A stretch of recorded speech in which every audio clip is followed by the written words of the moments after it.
Spill it, girl. Hi and welcome to Spill It, Girl.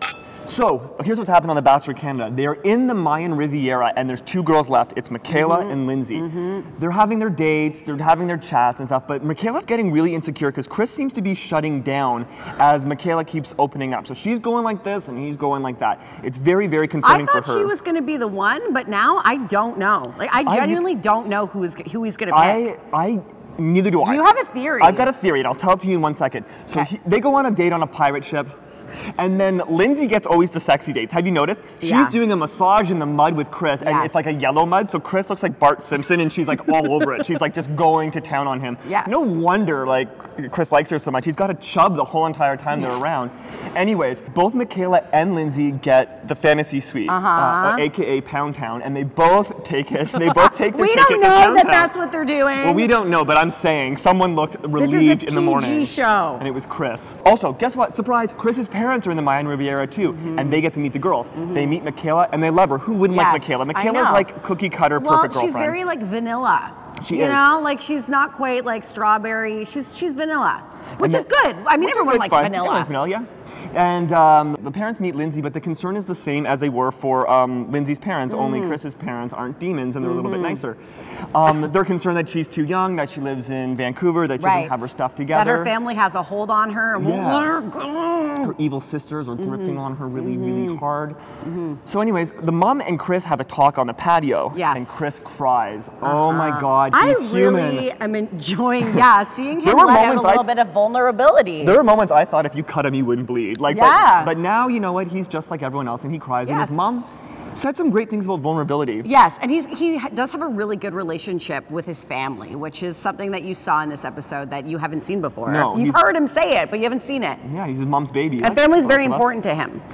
Anyways, here's my theory. Let's talk. What do you think's going to happen? Okay, I don't know. I've been saying since the beginning that it was Michaela that was going to get the final rose, but I don't know now. I'm feeling I don't know if this is just like a diversion to try to get us to like not guess that it's going to be Michaela. I really don't know. I don't think he's going to pick Lindsay because of her crazy wacko family and because of the fact that she will not leave Vancouver and that she's 23 years old. I agree with everything about Lindsay. I feel like he spent his whole life traveling. He's not going away from his family anymore. They've missed too much of his life. They've missed 10 years, 12 years of a kid's life who's only 32 years old. A kid. He's only 32, but they missed a lot of his life. Here's what I think. I think there's someone in Chris's past that he has severed ties with but wants to get back together with. I feel that in him, that it's not one of these girls. It's not Lindsay, nor is it Michaela. So I think it's You think all of a sudden at the end no one's gonna get it, or so like the rose goes to Janice? Yeah, it's gonna be some and she like like a friend from high school like shows up. Snap! That'd be such a slap in the face for everyone involved.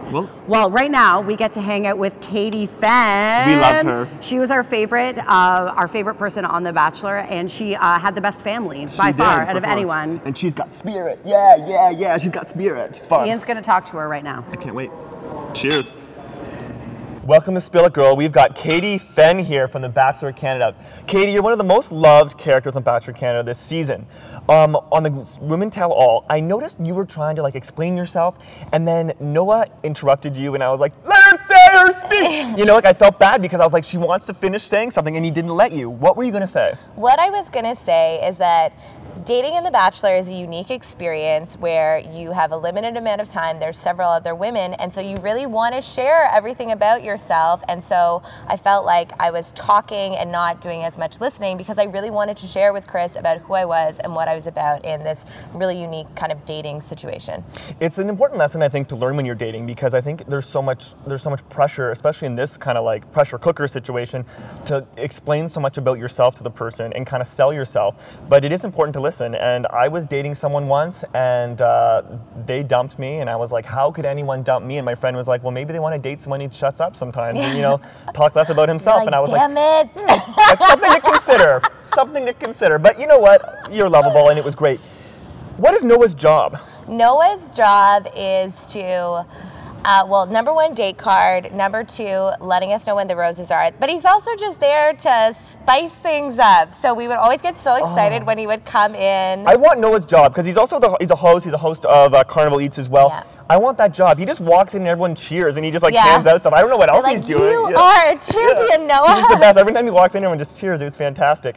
How has the experience with the other girls enriched your life? It has enriched my life a lot. I mean, we had women that were from all over Canada, all different ages, but we're together 24/7 for the time that we're filming. We became super, super close, and some of them are still my best friends. I still talk to a few of them all the time, and it's been, I don't know, it's amazing to share that experience with them. I feel like there's two types of girls who go into this competition. The type of woman who's all like, there's one man and I'm going to kill every other girl in my path, and the type of girl who's like you, who's going to kind of empower the other girls and kind of have a sisterhood with them. Did you plan on having this relationship with the other girls even before you met them? Yeah, I knew that I was going to go into it and I was going to try and connect with whoever I could, and I was going to be supportive. I also know from watching past shows and just kind of how I live my life, like no drama is good and you just want to stay out of it. But I think honestly we were all together so much that it was sort of inevitable that we were going to become super close. We were living in this house together in Costa Rica, cooking and hanging out by the pool together. That, I don't know, it was just fun. And so that sisterhood developed pretty early on. Nice. Now you guys have a group chat? Yes. Are you part of the group chat? Yeah. Has anyone been removed from the group chat? No, but a couple of people have removed themselves from the group chat because it's a little too chatty, but then they always end up coming back into it. Yeah, that's one of those things. Like, you don't want to be at the party all the time, but then sometimes you miss the party. That's the thing with group chats. Like, you can't win. Like, once you're involved, you're involved. Yeah. Because everyone likes you so much and you have this great spirit, would you consider being the next Bachelorette? I mean, I would never say never. With that being said, I think that a situation like this was difficult for me, to be honest. I think the being away and the filming and having only a limited amount of time with people was difficult for me. So I would say no, but you never know. Awesome. What's next for Catie Fenn? I mean, you do a lot of things. You wear a lot of hats. So, like, I mean, you know, we all think we're busy, but I'm all like, look what Katie's doing. Because in one day, and I love your Instagram, you are a lawyer, but then you're at the gym, and sometimes you're making the office your gym, and sometimes you're on a retreat, and sometimes you're empowering other women, and sometimes you're writing a book, and sometimes you're reading a book. Like, Katie's got 24 hours in the day, is all I'm saying, and she makes it work. Yeah, that's the thing, like the energy. Normally the energy is just channeled into so many things. See, they found it too much, but you're like, this makes you freaking productive in real life when you're not on an island, you know? Exactly. That's why I can do all the things normally. Yeah, I continue to do that. I mean, I run a lot of different events and retreats and speak about living a magical and exciting life, and so I'm going to keep on doing all that. And the show has actually been amazing in terms of me now connecting with all these other people who are picking up what I'm putting down, and so it's been amazing. That's awesome. Can you give me an affirmation for 2018? Well, what are you looking to cultivate in 2018? Love and money and fulfillment. So then yours would be, I'm open to receive. I'm open to receive. I'm open to receive love. I'm open to receive abundance. I'm open to receive magic. You just be open to receive it if that's what you want. Well, I am, because you know what? I have an open heart. There it is. There it is. You're the best, Katie. Thanks for coming in. Cheers, hon. Spill it, girl.